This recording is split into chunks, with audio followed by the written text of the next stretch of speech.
I carabinieri hanno arrestato i responsabili della rapina avvenuta a Campolongo Maggiore lo scorso aprile a danno di 2 anziani. A incastrarli un'impronta lasciata in casa. Il sindaco Brugnaro ha ceduto tutte le sue aziende a un blind trust per evitare accuse di conflitti di interesse con la sua posizione di primo cittadino, idea dei 5 Stelle, ha commentato. Scontro aperto tra Save e Porto di Venezia sul futuro della crocieristica dopo l'attacco di Enrico Marchi, contrario al terminal di Marghera, la replica di Pino Musolino, getti benzina sul fuoco. 25 milioni di euro nel 2018, 40 milioni all'anno dal 2019 al 2024 sono le risorse stanziate per la salvaguardia della laguna di Venezia, lo prevede l'emendamento alla manovra. Un altro viaggio con le telecamere tra i residenti arrabbiati di Villaggio Laguna a Campalto, dopo la protesta arrivano le prime risposte dall'amministrazione comunale. A circa un anno dalla riapertura al pubblico della Scala Contarini del Bovolo sono oltre 70.000 i visitatori affascinati da questo gioiello nascosto tra le calli veneziane. Mestre sembra più festosa di Venezia, che è invece malinconica, a dirlo il critico d'arte Vittorio Sgarbi in città per la inaugurazione di una prestigiosa mostra. Telespettatori di Antena 3, buonasera, ben ritrovati. L'edizione veneziana dei nostri telegiornali si apre con la cronaca, dunque la cronaca di una indagine durata 8 mesi per portare all'arresto dei responsabili di una violenta rapina avvenuta a Campolongo Maggiore nell'aprile scorso, vittime 2 anziani picchiati e rapinati. Siamo partiti da un'accurata attività di sopralluogo svolta dal nucleo investigativo che ha consentito di reperire nell'immediatezza un'impronta digitale e attraverso la collaborazione del RIS di Parma è stato possibile dare un'identità certa almeno a uno dei rapinatori. Un 47enne di Cittadella incastrato dalla sua stessa impronta rilevata sullo stipite interno della porta dell'abitazione, in cui insieme ad un complice lo scorso 15 aprile sono entrati per rapinare una coppia di anziani residenti a Campolongo Maggiore. Dopo circa 8 mesi i carabinieri del nucleo investigativo di Venezia e di Chioggia li hanno arrestati. Dopo l'arresto del cittadino italiano identificato, il 47enne italiano pregiudicato, è stato possibile, grazie alla sua collaborazione, ad addivenire alla conoscenza di un secondo complice che lui chiamava in correità, un 32enne rumeno, anch'egli pregiudicato. Quel giorno i 2 avevano suonato facendosi aprire con il pretesto di chiedere delle indicazioni stradali, poi l'irruzione a volto scoperto, colpendo la donna alla testa col calcio della pistola e chiudendo il marito nel bagno. Avevano rovistato alla ricerca di denaro trovando dei contanti sotto il materasso e circa 30.000 euro nel sottotetto, andando quasi a colpo sicuro, anche se ora è tutto da verificare.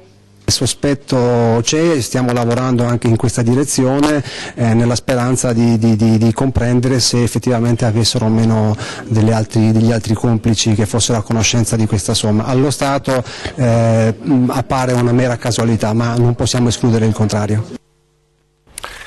Furono attimi di puro terrore per la coppia di anziani coniugi bersaglio di questo violento colpo. Nei giorni successivi raccogliemmo le loro parole e le riviviamo in questo servizio. C'era uno, si vede nell'angolo della casa, è venuto dentro, mi ha tappato la bocca, mi ha puntato la pistola, mi ha rotto la testa. Momenti di angoscia e terrore per l'anziana coppia di coniugi che lo scorso 15 aprile ha aperto ingenuamente la porta ai 2 malviventi che di lì a poco gli avrebbero fatto vivere alcuni dei momenti peggiori della loro vita. È venuto giù, quello magro, che avrà avuto sui 23 anni, 22-23 anni, è scappato, però quello dietro di me non l'ho visto perché era a spalle, ha rovesciato tutto e ha portato via. Rubati i risparmi di una vita, reagire sarebbe stato impossibile anche se il signor Giuseppe avrebbe voluto. Se si può la pistola di scazzea che ha avuto solo, tiriamo fuori la pistola che non è una pistola.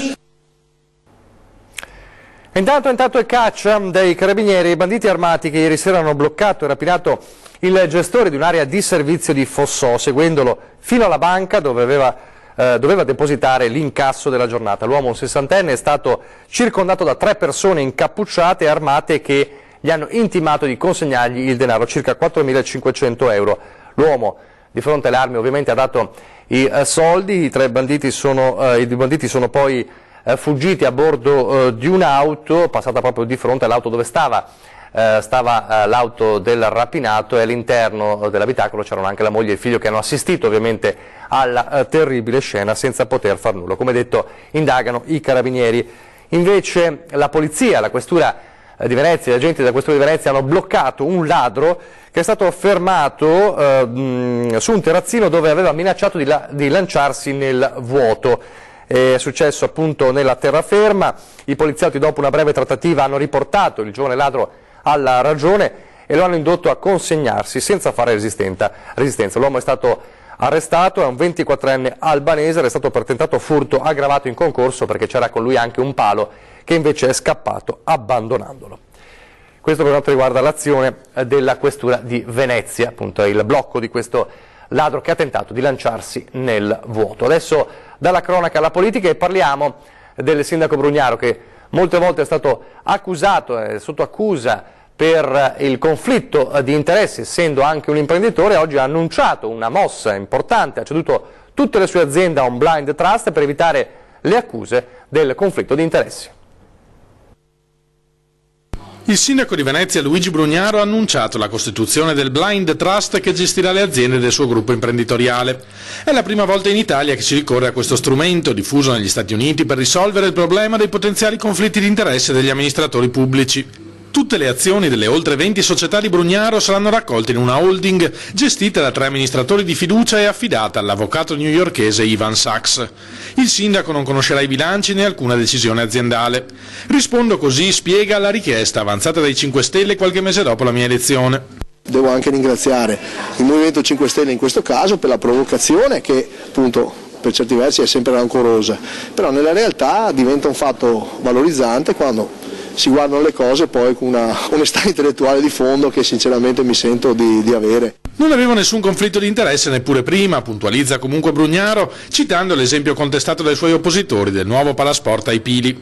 Mentre in altri posti d'Italia i palazzetti e gli stadi li fanno il pubblico, noi che abbiamo trovato invece 800 milioni di euro di debiti ce li devono fare i privati. In quel caso il privato dovevo essere io, spero di essere io, ma purtroppo non saprò più niente perché sarà il Brain Trust, ma noi il palazzetto lo vogliamo e come? Se c'è un privato che lo paga, ben venga. Se c'è qualcun altro che offre di più, ci vuole venire a fare un palazzetto, ben volentieri, insomma, penso che il nostro gruppo sarà contento.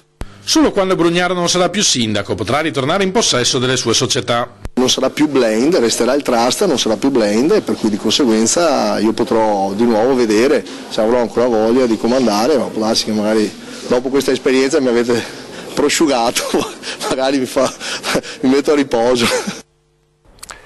Intanto a Venezia in arriva una pioggia di milioni nei prossimi anni, anche nei prossimi mesi. 25 milioni nel 2018, 40 milioni all'anno dal 2019 al 2024. Sono le risorse stanziate per la salvaguardia della laguna di Venezia. Lo prevede un emendamento alla manovra approvato in Commissione Bilancio alla Camera. Legge speciale finalmente rifinanziata, zone logistiche semplificate, personale APT, demanio marittimo, incentivi per le imbarcazioni ibride e attenzione ai comuni di confine. Passa da questi capitoli, sottolinea in una nota il sottosegretario al Ministero dell'Economia e delle Finanze Pierpaolo Baretta, l'attenzione del Governo e del Parlamento per la valorizzazione e la salvaguardia di Venezia e della sua laguna. Si tratta di un risultato importante, anche bipartisan, che mette Venezia e la laguna al centro di una strategia di crescita e sviluppo socio-economico del territorio, dice Baretta, annunciando quindi l'arrivo di questi importanti finanziamenti che arrivano in una Venezia dove il dibattito sulle grandi navi è sempre molto forte e questa volta il braccio di ferro, lo scontro verbale riguarda l'aeroporto e il porto. Marchi contro Musolino, aeroporto contro porto e viceversa. Lo scontro è servito e sul piatto ci sono loro, le grandi navi. Ad aprire il fuoco il presidente di Save, Enrico Marchi, che vede la sinergia fra le infrastrutture fondamentale e al quale non va decisamente giù la soluzione del terminal alla Marghera. Non ho visto dei numeri tali che giustifichino la scelta di un terminal specifico oggi su Marghera. Non ci sono i numeri che lasciano presagire un ritorno positivo per gli investitori e credo che aver già scelto un terminal specifico senza averne diciamo prima esaminato con attenzione i numeri sia come un po' mettere il carro davanti ai buoi. L'obiettivo è chiaro e Marchi non lo nasconde. A me dispiace molto vedere che Venezia non sia in grado di seguire, di cogliere le opportunità di un settore in crescita come quello delle navi da crociera. Sicuramente il tema ambientale va affrontato al di là dell'emotività con un lavoro serio, professionale. Perché, continua, Venezia si è sviluppata proprio grazie all'intervento dell'uomo sulla natura, non restando passivi ad essa. Se avessero ragionato con lo stesso metodo i veneziani e la Repubblica Serenissima, oggi avremmo Venezia, che è un patrimonio dell'umanità, o non avremo solo una miriade di isolette della laguna infestate di zanzare. La risposta arriva a stretto giro di posta dal presidente dell'autorità portuale Pino Musolino. L'opinione di Marchi si basa sulla intenzione, apparentemente con obiettivi poco chiari, di gettare benzina sul fuoco circa una situazione dibattuta da troppo tempo e che finalmente sta trovando una soluzione. E continua: non è accettabile che dopo oltre 5 anni di attesa del decreto Clini-Passera, di dibattiti e mancate decisioni, si punti il dito verso chi in pochi mesi è riuscito a far riunire il comitatone perché si indicasse un percorso chiaro e condiviso. L'autorità, conclude, sta predisponendo i progetti sia per la manutenzione del canale Vittorio Emanuele, sia per il nuovo termine alla Marghera, sul quale, è bene chiarirlo, si terrà conto di tutti i contributi progettuali, di ogni aspetto ambientale, sociale e non ultimo economico, ne sia pur certo Marchi. Spero che queste rassicurazioni possano essere utili per non dare adito a ulteriori e inutili accuse strumentali. Un braccio di ferro destinato a continuare evidentemente, come continua anche, ci spostiamo di zona di argomento, di nuovo in terraferma la protesta dei residenti di Villaggio Laguna che abbiamo raccontato ieri. Dopo il nostro servizio di ieri arrivano anche le prime risposte da parte dell'amministrazione comunale. La questione della linea diretta di bus tra Campalto e l'ospedale è già stata oggetto di diversi incontri tra Comune e ACTV. Lo annuncia l'assessore alla mobilità Renato Boraso, rispondendo alle proteste dei residenti di Villaggio Laguna.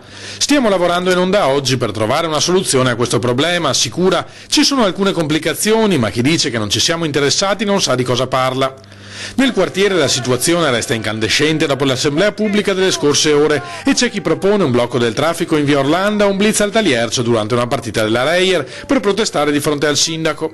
Ma quello dei collegamenti, si infuria lo storico portavoce dei residenti Adriano Rosa, è solo uno dei tanti problemi di un quartiere dimenticato. Questi sarebbero le poste italiane, da un'occhiata. Dopo parlano appositamente del vaccino, non dobbiamo prendere il virus, non dobbiamo prendere il qua, e questo è il degrado. Anni che l'ATER appositamente non pittura e addirittura c'è un cedimento in bar, che sta cadendo il soffitto. Quindi mi auguro, questo è il vostro problema, io vi ho avvertito, vergognatevi, caro ATER, cara Regione, care poste, vergognatevi.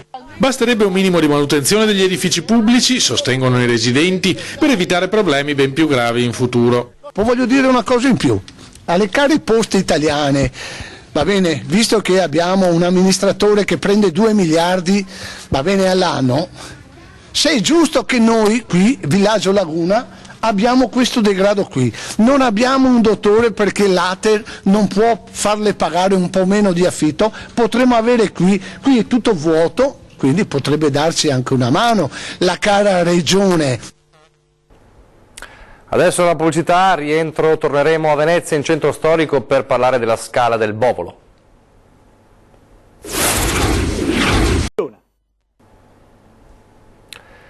Rieccoci in studio, telegiornale di Venezia. Allora torniamo in centro storico, è passato un anno circa dalla riapertura al pubblico ed è già boom di visitatori per la Scala del Bovolo, il singolare edificio veneziano vicino a Campomanin. Sono circa 70.000 i visitatori che quest'anno sono saliti in cima alla Scala Contarini del Bovolo, misconosciuto gioiello nascosto tra le calli di Venezia. La scala è alta 26 metri e collegata all'adiacente palazzo tramite logge ed è uno dei più significativi esempi della transizione dallo stile gotico al rinascimentale. Dall'alto del belvedere è possibile ammirare le cupole di San Marco, la Chiesa della Salute e la Basilica di San Giovanni e Paolo. Una vista magica della quale i veneziani possono godere dal 2016, quando la scala è stata riaperta dopo circa 10 anni di chiusura, insieme al salone dove è possibile ammirare un modello del Tintoretto per il Paradiso di Palazzo Ducale. Era una cosa che non poteva continuare ad essere, tant'è che noi appena insediati abbiamo deciso di riaprire questi tesori nascosti, abbiamo inchinato i gioielli nascosti alla città, chiaramente in maniera gratuita per i veneziani, facendo pagare un biglietto come avviene nelle grandi città europee ai turisti. Visitatori che hanno portato un indotto economico non indifferente ai proprietari dell'immobile, l'istituzione di Recovery ed Educazione, ente pubblico di assistenza e beneficenza che si occupa soprattutto di fornire case agli anziani. Importanti risorse che sono state impiegate per sostenere i servizi sociali per gli anziani, ma anche il recupero del patrimonio artistico e culturale dell'Ire. È un ente che ha una storia lunghissima, che per anni è stato gestito non con i criteri che noi consideriamo invece importanti. Oggi abbiamo smesso di vendere appartamenti, abbiamo affittato a famiglie, abbiamo ridato e riconsegnato alla città importanti tesori artistici come questo, o i crociferi, o la sala della musica all'Ospedaletto. A proposito di cultura e di arte, ieri l'inaugurazione di una importante mostra collettiva International Visions in una Mestre particolarmente apprezzata dall'ospite d'onore, cioè il noto critico d'arte Vittorio Sgarbi. Ma sembra una discoteca diurna, cioè c'è un clima di festa, più le mostre d'arte hanno sempre un po' l'aria di cose serie, con persone che si concentrano, anche con l'aria un po' malinconica, quindi c'è un'aria di festa, l'oro, il rosso, quindi lo spazio è molto vivace e natalizio, vorrei dire anche. Da Vedova, Dalì, Miro e molti altri artisti colorano di magia e bellezza la prestigiosa mostra collettiva International Visions nella Venice Art Gallery, inaugurata a Mestre alla presenza del critico Vittorio Sgarbi, che ne ha approfittato per lanciare una frecciatina. È una scelta originale, insomma, poi a Mestre sembra più festosa di Venezia. Più festosa di Venezia? Sì, sembra questo spazio, poi in realtà a Venezia è già abbastanza malinconica, quindi se uno non vuole morire di malinconia è meglio che venga a Mestre. Quindi già questo è un segnale che Mestre è una Venezia senza la bellezza ma con meno malinconia. Concetto condiviso dalla stessa gallerista entusiasta per il successo dell'inaugurazione. Questo è il successo della città di Mestre. Secondo me la galleria ha un successo grazie proprio a festeggiare insieme alla città, insieme alla cultura, all'arte, ma proprio la città, il cuore di Venezia. Mestre festeggia adesso, questo è un successo culturale. Anche la tradizione è cultura, anche la tradizione è arte, e in questi giorni, in queste settimane la tradizione significa presepe. Allora continuate a inviarci le segnalazioni a Il tuo presepe Natale 2017, come sempre redazione@antena3.it per scrivere, se volete scrivere il vostro nome e cognome, l'indirizzo e il numero di telefono per farvi chiamare, la descrizione anche del vostro presepe, oppure lasciate un messaggio in segreteria telefonica allo 0422 023 0898, questo se volete che le nostre telecamere possano venire da voi per riprendere le vostre creazioni, oppure se voi stessi le volete riprendere con un telefonino potete farlo e inviarci il video e le foto a 351 175 5340, che è il numero di WhatsApp della nostra redazione. Allora vediamo il presepe realizzato nella parrocchia di San Giuseppe a Mestre da Vittorio Darlante, Luciano Spadari e il signor Mario.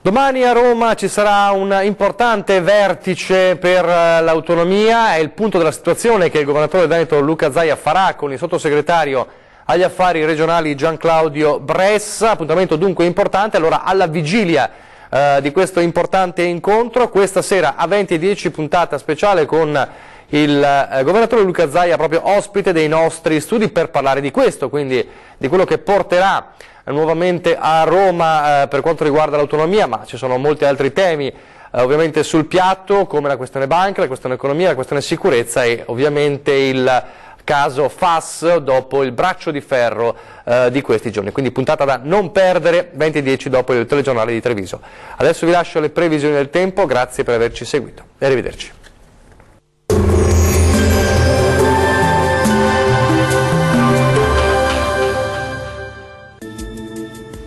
Ben ritrovati al meteo di Antenna 3. Si mantiene buono il tempo sulle nostre regioni. La giornata di mercoledì 20 dicembre sarà caratterizzata dal sole. Nel dettaglio sul Veneto prosegue il bel tempo sulla nostra regione. Il cielo si presenterà sereno o poco nuvoloso. Da segnalare soltanto la possibilità di qualche foschia mattutina tra Veronese, Padovano e Rodigino. Diamo anche uno sguardo all'andamento delle temperature, le massime saranno attese tra 3 e 6 gradi, minime sotto zero ovunque. Che tempo farà invece sul Friuli Venezia Giulia? L'atmosfera risulterà essere stabile anche sulla nostra regione, sarà ampiamente soleggiato e cielo completamente sereno con la quasi totale assenza di nuvolosità.